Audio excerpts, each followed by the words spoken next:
Shalom Bapak Ibu, selamat pagi. Memasuki minggu yang baru ya, kita percaya bahwa Kristus tetap Tuhan dalam hidup kita karena dialah memang satu-satunya Tuhan. Dan memasuki pembahasan kita di bulan yang baru, saya rindu untuk kita semua semakin dalam compassion, dalam hati Tuhan yang ada di hidup kita. Ya, nah Bapak Ibu, minggu ini kita bicara tentang shepherding in truth. Pengembalaan dalam kebenarannya. Saya berdoa kita sudah mengerti semua dan sudah tahu bahwa tiap-tiap kita orang percaya kita terpanggil untuk menjadi gembala. Katakan amin. Jadi kita bukan hanya terpanggil untuk menjadi hamba, tapi kita juga terpanggil untuk menggembalakan. Oh, tapi kan gembala itu hanya mereka-mereka yang jadi pemimpin di gereja. Nah, itu betul juga. Tapi tiap-tiap kita punya otoritas yang Tuhan percayakan di dalam kehidupan kita. Seorang suami dia menjadi gembala untuk keluarganya. Seorang istri dia menjadi gembala juga untuk anak-anaknya. Maka seorang istri mungkin yang mengantar anak-anaknya ke sekolah di TK ataupun di SD, kumpul dengan banyak ibu-ibu di sekolah, maka dia bisa jadi gembala untuk ibu-ibu yang lain yang ada di tempat mereka menunggu anak-anak untuk pulang. Nah, jadi Bapak Ibu kita semua terpanggil untuk menggembalakan. Ya, dalam artian ada banyak jiwa-jiwa yang perlu kita perhatikan untuk kita gembalakan. Nah, hati gembala yang melayani dalam kebenaran. Masalahnya begini, banyak gembala melayani tetapi tidak hidup dalam kebenaran. Itu sebabnya pagi ini kita mau lihat apa saja yang menjadi standar firman Tuhan mengenai hidup dalam kebenaran. Hati kita hidup dalam kebenaran. Nah, ada 4 tugas gembala zaman now. Tangan Tuhan di dalam Yeremia 3 ayat 15, kemudian dalam Yeskiel 34 ayat 16. Bapak Ibu mungkin yang beribadah kemarin sudah mendengarkan ataupun membaca ayat-ayat firman Tuhan ini. Tapi tidak apa, saya akan bacakan kembali ulang dalam Yeremia pasal 3 ayat 15. Ya, Yeremia pasal 3 ayat yang ke-15. Firman Tuhan berkata kepada setiap kita. Sebentar Bapak Ibu ya.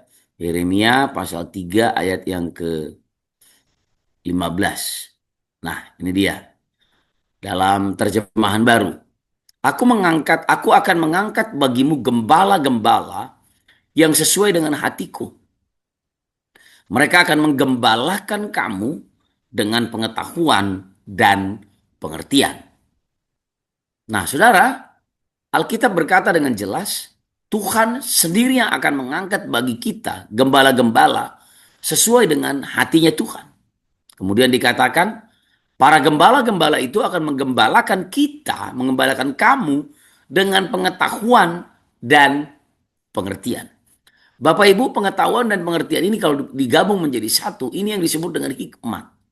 Itu sebabnya saya sangat percaya kalau orang dipilih Tuhan untuk menjadi gembala, maka dia akan menjadi orang yang berhikmat, memiliki pengetahuan dan pengertian.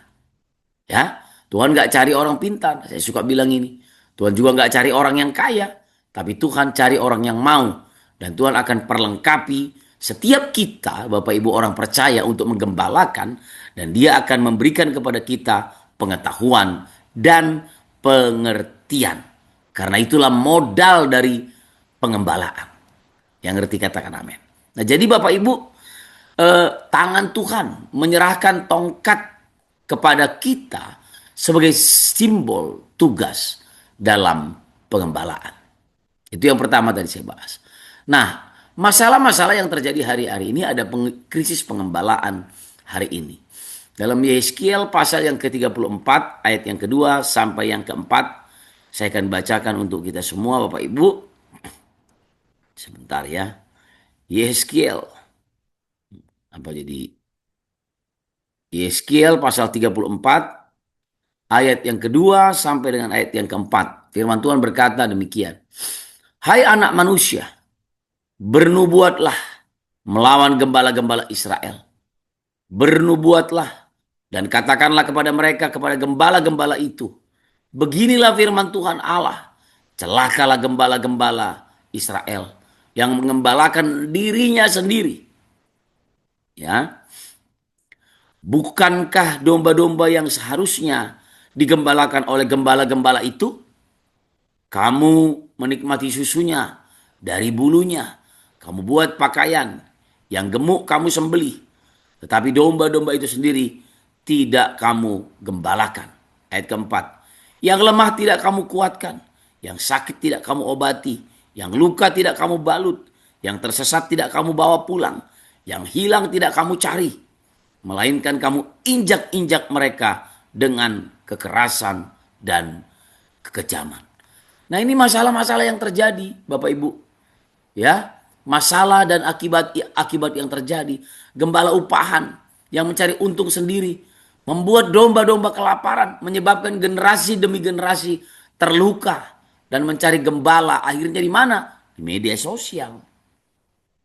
Kemarin saya melayani sebuah retreat dan ada setelah saya khotbah untuk anak-anak generasi Z dan generasi ya Alpha, mereka datang ke saya. Ada satu orang bilang gini, kenapa ya Bang? Aku lebih suka eh, ibadah online ya daripada ibadah onsite.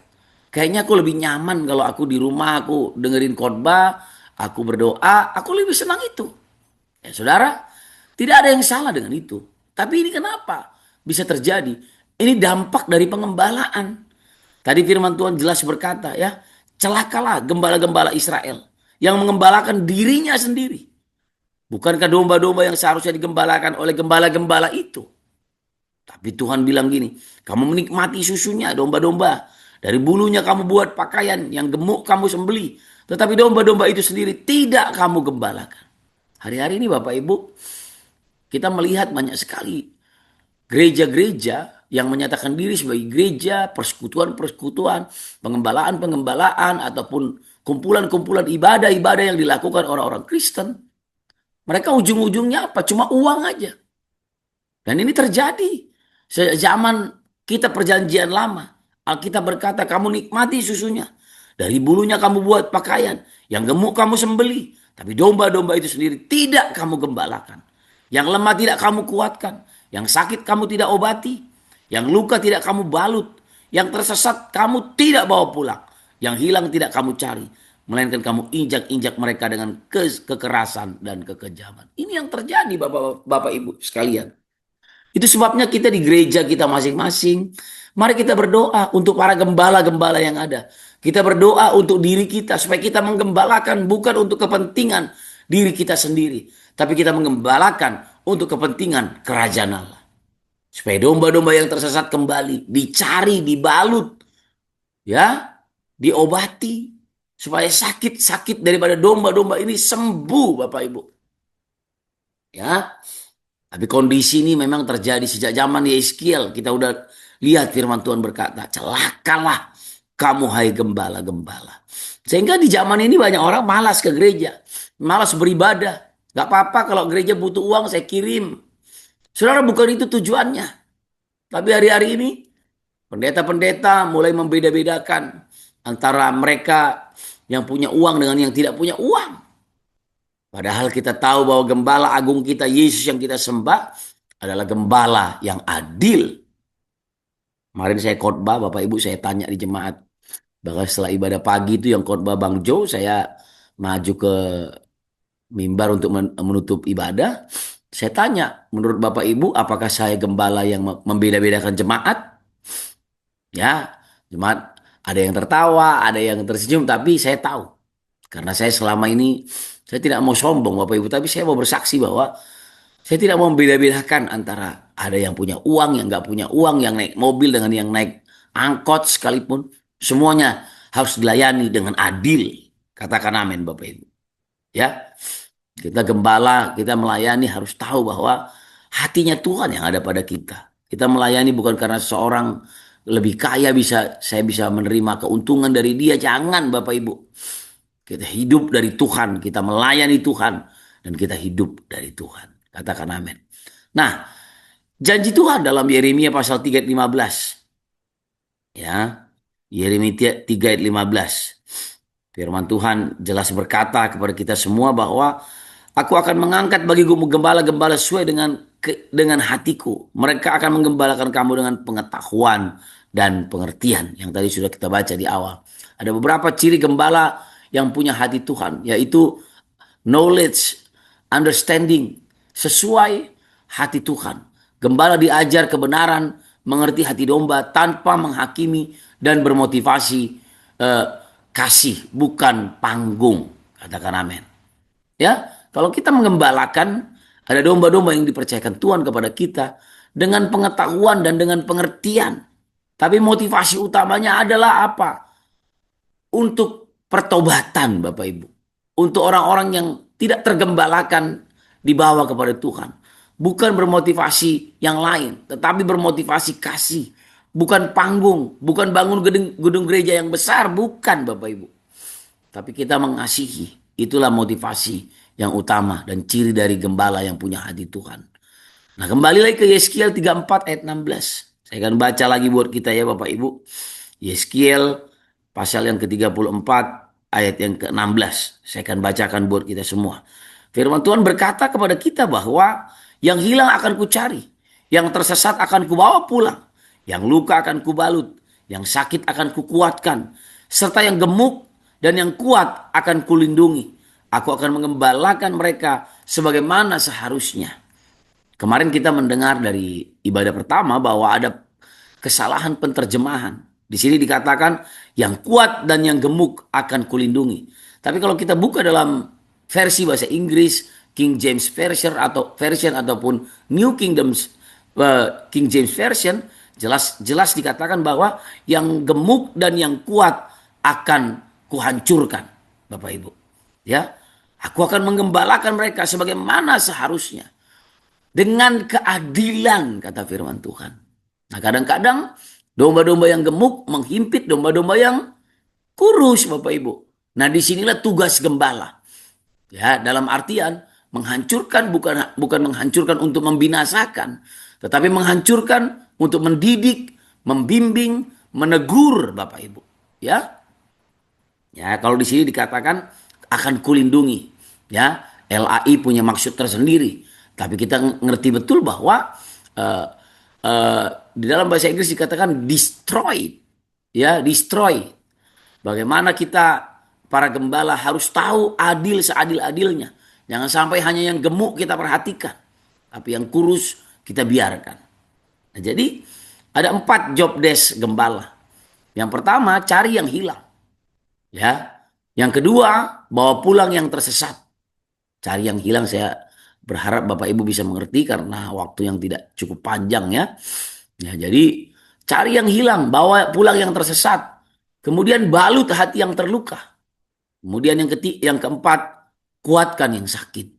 Bapak Ibu, KGP, ini yang menjadi tugas kita. Bagaimana caranya?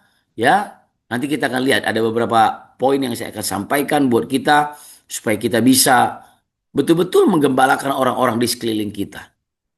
Bagaimana seorang kepala rumah tangga, seorang pria menggembalakan rumah tangganya, seorang istri juga menjadi gembala untuk anak-anaknya, anak-anak juga bisa jadi gembala di sekolahnya, Bapak Ibu, di kampus di mana dia bekerja bahkan.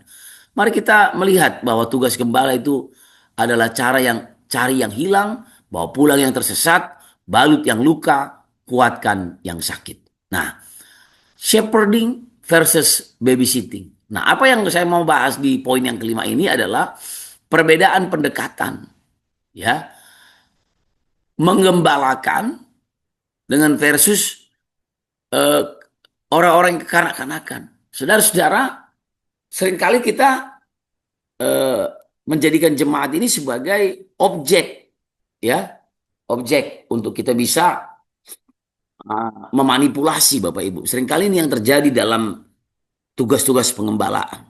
Nah, tapi kita harus melihat bahwa pendekatannya perlu ada perbedaan pendekatan. Bagaimana pendekatan seorang gembala terhadap umatnya, kepada jemaatnya, tapi ada juga yang kekanak-kanakan, Bapak Ibu. Itu sebabnya kasih rumput hijau versus kasih kenyamanan.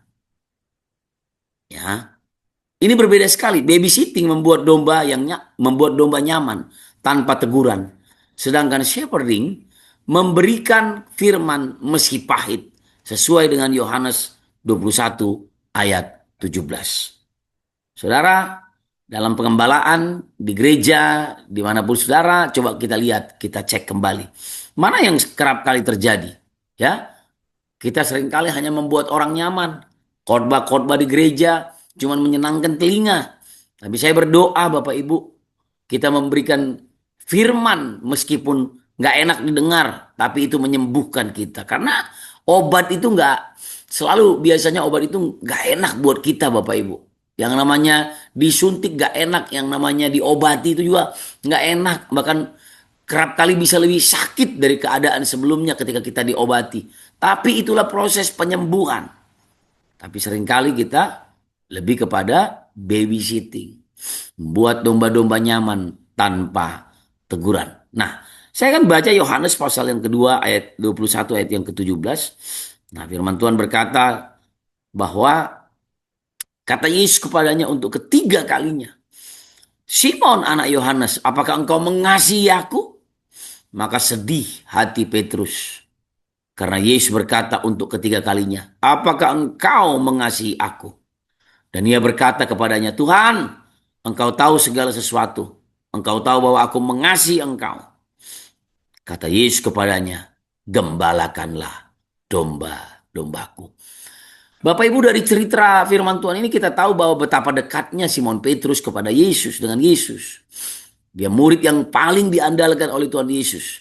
Tapi ketika mendekat hari-hari Yesus akan menuju kepada penyalipan Bapak Ibu, dia bertanya tiga kali kepada Petrus, betul nggak kau mengasihi aku? Betulkah kamu mengasihi aku? Dan yang paling uh, kalimat yang paling sering kita ingat dan kita dengar, yaitu apa? Kalau engkau mengasihi aku, kata Yesus kepada Simon Petrus, gembalakanlah domba-dombaku. Saudara, bukti dari kita mengasihi Tuhan, bukan kita jadi diberkati, jadi kaya, punya mobil mewah, naik Rolls Royce, naik apalagi itu, Alphard, Velfire, atau buktinya itu bukan Bapak Ibu. Tapi bukti bahwa kita mengasihi Tuhan. Tuhan bilang apa? Sama seperti kepada Simon Petrus. Gembalakanlah domba-dombaku. Katakan amin Bapak Ibu. Berapa banyak kita gagal di sini Bapak Ibu. Kita cari uang, cari ini, kerja mati-matian, kita lakukan ini. Tapi kita lupa akan tugas panggilan kita. Yesus berkata kepada kita pagi ini Bapak Ibu. Kalau engkau mengasihi aku, gembalakanlah domba-dombaku. Amin Bapak Ibu. Saya berdoa supaya hati kita tergerak Bapak Ibu. Tergeraklah oleh belas kasihan. Compassion ada pada kita. Amin. Ya. Jadi perbedaan pendekatan. Petrus waktu dia ditegur sama Tuhan justru kunci pertobatannya dan perubahannya. Nah, kemudian bagian yang keenam, senjata gembala, tongkat dan gada ataupun gada dan tongkat. Gadamu dan tongkatmu, itulah yang menghibur aku. Nah, kita lihat ada fungsi dari tongkat dan fungsi daripada gada. Tongkat untuk menarik domba agar tidak jatuh. Sebagai koreksi penuh kasih. Ya. Tongkat itu kalau zaman dulu Bapak Ibu, tongkat gembala itu ada melingkarnya begini, seperti huruf J terbalik Bapak Ibu. Jadi kalau ada domba yang mau jatuh akan ditarik ya. Jadi gembala balik tongkatnya. Ditarik begitu. Nah, jadi saudara-saudara, tongkat digunakan untuk menarik domba agar tidak jatuh sebagai koreksi yang penuh kasih.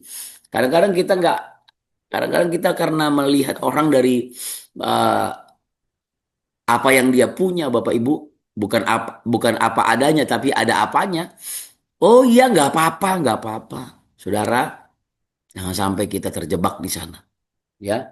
Tapi kita harus berkata ya kepada yang ya, tidak kepada yang tidak. Kalau dosa dosa, kalau benar ya benar. Itu dia fungsi tongkat, ya. Kemudian gada untuk melawan serigala, simbol perang rohani bagi domba. Gada itu melindungi Bapak Ibu. Dan kalau ada beruang serigala, itu yang menghantam musuh-musuh. Itu simbol dari perang rohani. Dan itu simbol bahwa domba itu dilindungi. Berapa banyak kita membiarkan domba-domba kita terhilang, tersesat. Ah, nggak apa-apa, cuma satu ini. Padahal Yesus mengingatkan kita, satu domba eh, eh, terjatuh ataupun tersesat, maka yang 99 ditinggalkan dulu. Ya, katakan amin Bapak Ibu, kalau engkau mengerti. Nah, kemudian tantangan kepada kita hari ini untuk berani memegang tongkat dan gada bagi saudara-saudara kita yang lain. Ya, kemarin Ibu Nancy berkhotbah, kemudian saya mendengar juga Pastor Moren berkhotbah. Tuhan itu ngirim yang aneh-aneh kalau dalam pengembalaan. Tuhan nggak kirim semuanya yang gemuk-gemuk, enggak. Kadang-kadang yang aneh-aneh, yang susah-susah, yang ngomongnya apa. Kemarin saya di telepon-telepon orang nanya akhir zaman terus. Tapi kan harus dilayani. Saya nggak bisa bilang kamu cari gereja lain deh. Ya, memang saya bilang udah kita nggak usah ngurusin akhir zaman. Ini udah akhir zaman, ya. Mari kita hidup benar. Maka ketika Tuhan Yesus datang, kita akan terangkat, ya. Katakan amin Bapak Ibu. Nah, kemudian kita ini gembala untuk siapa? Kita harus cari fungsi pengembalaan kita ada di mana. Saya menggembalakan di gereja. Saya menggembalakan beberapa gereja yang lain. Tapi apakah saya berfungsi atau tidak? Itu nanti kita lihat. Di sini ada beberapa gembala, ya, gembala yang kita tahu secara gereja organisasi gembala. Ada Pak Samuel, ada Pak siapa lagi sini Pak ada lagi lah Pak Sialagan, kemudian ada lagi beberapa, ya.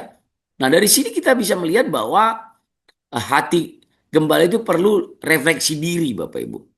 Ya, dan perlu kita ketahui kita masing-masing, adakah tiga nama yang menjadi beban hati? Kapan terakhir menangis, mendoakan dan kesiapan berkorban, waktu, uang, tenaga demi satu domba? Nah, ini penting.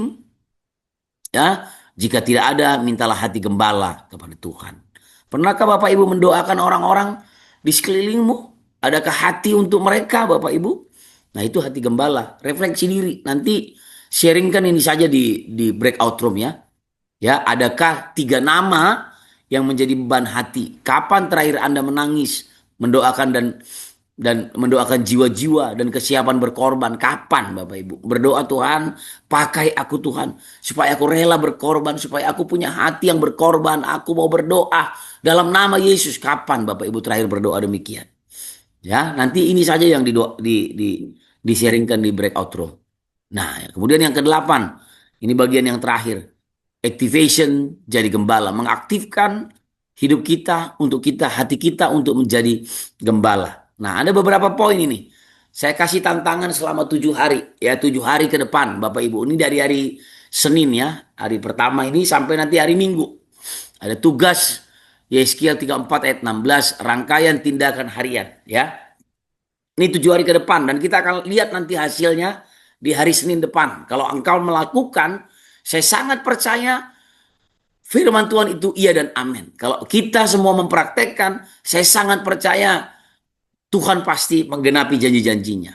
Nah, hari pertama sampai hari kedua, Bapak Ibu, hari ini sampai hari Selasa, ya, mulai hari ini nanti di breakout room, Bapak Ibu, nanti ini juga bisa di-sharingkan, di capture yang bagian ini, Bapak Ibu. Hari pertama sampai hari kedua, list 3 nama domba hilang dan doakan. Jadi di breakout room nanti, Bapak Ibu list 3 nama. Masing-masing orang 3 nama, ya. Siapa saja, siapa saja. Nggak susah Bapak Ibu. Begitu Anda mau cari 1 nama, 2 nama. Itu banyak sekali, ya, orang-orang yang perlu digembalakan. Ya, jadi list 3 nama. Hari Senin dan Selasa. Kemudian hari Rabu dan Kamis, hari ketiga dan keempat, ini kita sebut dengan bawa pulang. Jadi kalau yang pertama tadi cari, yang kedua mari kita bawa pulang. Chat 1 orang yang Anda sudah doakan. Dari 3 orang ini yang tadi Anda doakan, kita mulai hubungi. Boleh telepon, boleh chatting. Untuk ngobrol-ngobrol, untuk ya kita, halo apa kabar, bagaimana, lama nggak jumpa kita, ataupun sering jumpa, di mana sekarang, bagaimana kondisi, bagaimana keluarga, bagaimana orang tua, bagaimana anak-anak. Coba mulai Bapak Ibu. Ini tentang bicara tentang bawa pulang, chatting 1 orang. Ya, ini perlu dipraktekkan dalam 1 minggu ini, dan ini tes kita 1 minggu ini bahwa Tuhan bekerja dalam pengembalaan, bahwa Tuhan mau pakai saudara untuk menggembalakan. Jadi hari pertama dan kedua kita akan doakan. Senin, Selasa kita doakan. Nanti di-sharingkan ya. Hari ketiga dan keempat chat satu orang untuk ngobrol, ajak ngopi. Hari kelima dan keenam, berarti Jumat dan Sabtu Bapak Ibu. Jumat dan Sabtu ya. Jumat dan Sabtu kita eh, dengan curhat satu, mendengarkan curhatan-curhatan mereka tanpa perlu menasihati Bapak Ibu. Jadi Jumat Sabtu ini kita kerjakan. Lalu hari yang ketujuh boleh juga ini kita lakukan di hari yang keenam Bapak Ibu. Kirim voice note, kirim video-video apa, video-video ataupun ya video lah ya, dari khotbah-khotbah, mungkin dari KGP ini kan ada yang tiap pagi Bapak Ibu tinggal klik linknya, lalu ambil linknya, lalu kirimkan ke orang-orang supaya mereka mendengarkan firman Bapak Ibu. Nah jadi kirim voice note, doa untuk orang tersebut, doakan orang tersebut. Kalau bisa Bapak Ibu ajak mereka ke gereja pada hari minggu depan. Mungkin saudara akan ditolak, tapi nggak apa-apa. Tuhan nanti bisa kirim mukjizat, buat mukjizat. Mungkin yang satu yang kita doakan dari 3 orang ini menolak, tapi ada yang lainnya akan datang. Tuhan bisa buat mukjizat apa aja Bapak Ibu. Tapi Tuhan mau lihat tugas kita sebagai gembala, apakah ada hati gembala di hidup kita. Jadi ini betul-betul menjadi apa? Praktisnya kita hari ini, dalam minggu ini ya. List 3 nama, hari pertama kedua, kemudian hari ketiga keempat, bawa pulang, chatting mereka, mulai kirimkan ayat-ayat firman, mulai kirimkan renungan, dan hari keempat mulai telepon mereka, doakan, dan tanya apa yang menjadi kebutuhan mereka. Hari yang ketujuh, ataupun hari keenam dan ketujuh, kuatkan mereka, ajak mereka beribadah. Ya, kita akan lihat, kita akan menuai jiwa-jiwa. Karena itu bukan maunya kita, tapi itu maunya Tuhan. Yang ngerti katakan amin. Nah, sampai di sini saja Bapak Ibu. Hari ini kita tahu bahwa kita panggil menjadi gembala, ya. Ya, ini di capture, ini yang harus kita sharingkan di breakout room. Kemudian yang tadi adakah 3 nama ini yang menjadi beban kita dalam hidup kita selama ini. Mari kita berdoa. Dalam nama Tuhan Yesus, kami berdoa ya Tuhan, pakai kami Tuhan menjadi gembala-gembala pada akhir zaman ini. Supaya kami mencari, kami membawa pulang, kami membalut, kami menguatkan orang-orang yang terhilang, yang perlu kami gembalakan, yang Tuhan utus kami untuk menggembalakan mereka. Dalam nama Tuhan Yesus, saya mengucap syukur. Sepanjang minggu ini kami akan berjanji, kami akan bawa jiwa untuk kerajaan sorga. Demi nama Yesus, haleluya, amin.